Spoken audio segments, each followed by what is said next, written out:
Hello, I'm EnterElysium, and today on IRL News, The Crew, a new driving game by Ubisoft coming out early December, is having some fun with when reviewers are going to get their copies.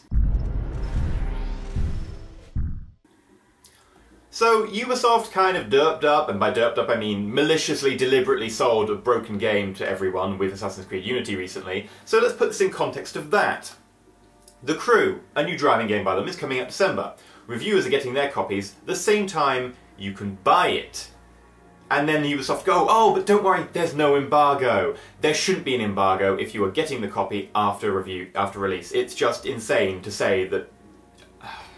Anyway, this is bad for a number of reasons. Firstly, it means there's going to be no reviews when the game, like, literally comes out. And reviews take, you know, a couple of days to do, maybe 2 or 3 days to do properly. If you rush it, that still means that they aren't going to be there for the first few days of sale when, you know, people are going to be wanting to buy it and the advertising is going to be maximum, and there won't be any reviews for when the pre-orders are, like, available. So that's not good for consumers.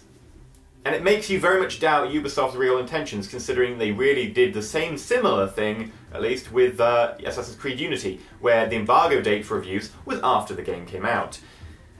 So, do we trust Ubisoft? Obviously not. Unity proved that, if any of their previous actions before that hadn't. Now they're saying, oh, but don't worry, it's because it's online. So the Crew has a big online social element. Let's be completely honest about this. It's not because they want to make social element games that they want multiplayer games, that they like multiplayer games. There is a reason that Ubisoft has moved towards having these online features in games. Assassin's Creed Unity had an online component to it, which they kind of publicised a lot and then was completely sort of derped up the game, so they told everyone to remove it. Anyway, there's a reason that they actually have these online components. It's because Ubisoft used to be a big fan of DRM. Always online content. They were like, oh, you have to always be connected to use the game. And then, of course, when their servers went down and the game broke for everyone, they kind of got a lot of complaints. And they've moved away from that, mainly because the entire games industry has at least moved, to a certain extent, away from DRM. And Ubisoft went, right, what if that always online component was multiplayer? Then we can just say, oh, look, you can't play the game, but that's because the multiplayer, which is a core gameplay element, can't work without the internet. What they've done is they've turned their DRM into a game feature. Now, yes, it has its advantages, but it is still a certain amount DRM. There's a reason they've done it, and it's entirely because of DRM, not because they want people to have a better game experience. Do not be bloody fooled by that.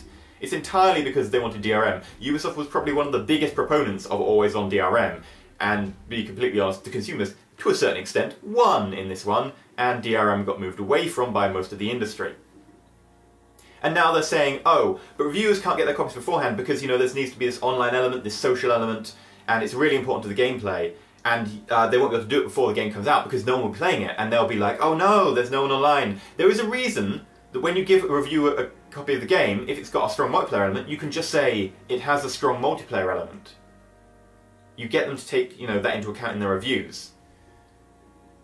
Apparently that isn't good enough for Ubisoft. Ubisoft are so scared of reviewers after they completely criticised Assassin's Creed Unity after release date that they feel that they should not allow them access to the game until it's properly released to get the reviews in 2 or 3 days, if they rush them after release. This is really bad for a number of reasons, including the fact that rushed reviews are never particularly all-encompassing or even particularly favourable of games. But let's put this in actual perspective. Are we going to trust Ubisoft? No. Is the fact that it's a social online multiplayer game really the reviewer's fault, or the reviewer has to be delayed getting access to it? Not really, because it's actually a form of DRM that they've just disguised. Ultimately, it becomes even worse though. People who've got access to the open beta for The Crew have been saying that the controls are swimmy, etc. It's not a great game, but mostly that it's got a lot of microtransactions. Lots of them. Everywhere. You can buy practically everything for real-world money in a full-price game. The Crew is a full-price game. So, I think, to be honest, EA shouldn't get the Most Evil Company of the Year award this time around. I know they've won it 2 years in a row, and you know, they're trying for their hat-trick. But Ubisoft really seem to be wanting to win this one. You know how I feel about microtransactions in full-price games. It's just, no. No. Doesn't make sense. I don't trust them to get the game balance right. And to be honest, if I buy a full-price game, I don't expect to be paying microtransactions as well, since the full-price games are expensive enough, and especially expensive enough outside of the US. So, no! I don't expect to be paying extra inside of your game. It just makes me not want to buy your game, because I know that I need nickel and dime for everything that actually makes it a full game. Or you make the grind so annoyingly grindy that you need to pay money to get through the grind. Ultimately, Ubisoft, bad. Bad Ubisoft. Also, if you're considering buying The Crew, wait, or just don't. That would be easier. You'd probably have a happier life. Anyway, I've been EnterElysium, this has been IRL News. I hope you enjoyed it. If you have, please leave a like, or at least if you found the information enlightening, possibly not enjoying the fact that Ubisoft are being arseholes again. Yes, but please like, and if you're not subscribed, please consider subscribing. But until next time, stay shiny.